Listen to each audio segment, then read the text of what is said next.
খাদ্য সামগ্রী দিয়ে থাকি এবং সে কাজে 10 জন টিবি পেশেন্টদের প্রোটিন ফুড 6 মাসের দায়িত্ব নেওয়ার জন্য সেটা আমি অক্টোবর মাস থেকে শুরু করেছি।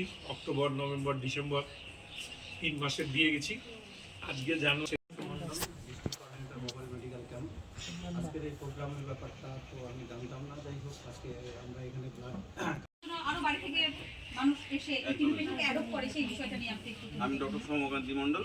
এই লক্ষ্মীপাড়া টি গার্ডেনে আমি জাস্ট এই 1 সপ্তাহ হলো আমি জয়েন করেছি। তো এই ডিজিজটা হচ্ছে খুবই মারাত্মক। সবসময় পেশেন্টদেরকে বলে থাকি যেটা যে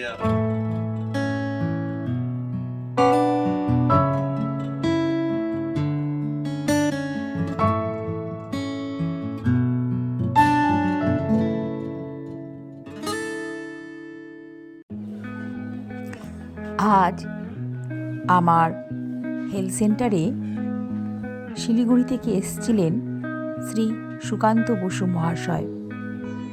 উনি একজন সোশ্যাল ওয়ার্কার। উনি আজ আমার 10টি দুস্থ টিবি পেশেন্টের হাতে নিউট্রিশনাল সাপ্লিমেন্টগুলো তুলে দিলেন। ছিল সোয়াবিন, ডাল, সাবুদানা, ছোলা, বাদাম, দুধ, ডিম, হাত ধোয়ার সাবান, মাস্ক এবং আরও অনেক কিছু। সুকান্তদার সাথে আমার একটি অত্যন্ত দীর্ঘদিনের সম্পর্ক রয়েছে। উনি কোভিড পিরিয়ডে আমি গ্রাসমণি থাকাকালীন উনি প্রচুর সহযোগিতা পৌঁছে দিয়েছেন বহু লোকের হাতে। আজ ওনার এই উদ্যোগকে আমি সাধুবাদ জানাই।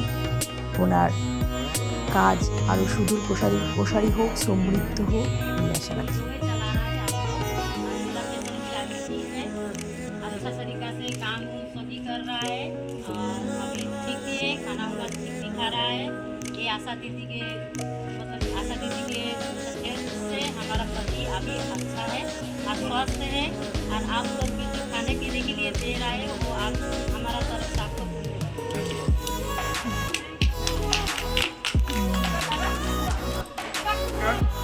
আমি সুকান্ত বসু, আমি একজন সোশ্যাল ওয়ার্কার। আমি শিলিগুড়ি থেকে এসেছি। আজকে লক্ষ্মীপাড়া টি গার্ডেনে সোনালী সামন্ত আমাকে রিকোয়েস্ট করেছিল যে ও আমার বোনের মতো যে 6 মাসের জন্য 10 জন টিবি পেশেন্টদের প্রোটিন খাবার দেওয়ার জন্য। তা আমি অক্টোবর মাসে ওকে একটা কথা দিয়েছিলাম এবং ওই অক্টোবর নভেম্বর যেহেতু ওরা পরিমাণে